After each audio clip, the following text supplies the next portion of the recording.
নমস্কাৰ আজিকালি এটা সমস্যা প্ৰায় কমন নিচিনা হৈ গৈছে হাজবেণ্ড ৱাইফৰ ৰিলেশ্যন বা বয়ফ্ৰেণ্ড গাৰ্লফ্ৰেণ্ডৰ মাজত ৰিলেশ্যনৰ সমস্যা কিছুমান অহা দেখিবলৈ পোৱা যায়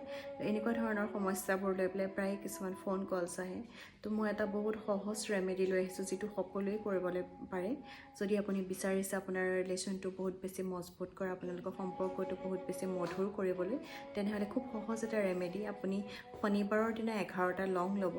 সেই লংকেইটা আপোনাৰ হাতত ল'ব লৈ পেলাই আপোনাৰ পাৰ্টনাৰৰ নামটো 21 বাৰ ক'ব লাগিব আৰু লংকেইটালৈ চাই ফু মাৰিব লাগিব 21 বাৰ মানে আপুনি এবাৰ নাম ল'লে আকৌ লংকেইটালৈ ফু মাৰিলে আকৌ ছেকেণ্ড বাৰ নাম ল'ব আকৌ ফু মাৰিব এনেকৈ আপুনি 21 বাৰ কৰাৰ পিছত লংকেইটা এটা জেগাত ধুনীয়াকৈ থৈ দিব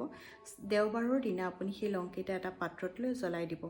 যিহেতু লং মেনিফেষ্টেশ্যনৰ কাৰণে বহুতেই বেছি ভাল আমি সকলোৱে জানো আপুনি মনত বিশ্বাস ৰাখি এই কামটো কৰি যাওক খুব সোনকালে আপোনাৰ ৰিলেশ্যনশ্বিপটো বহুত বেছি মধুৰ হৈ আহিব ধন্যবাদ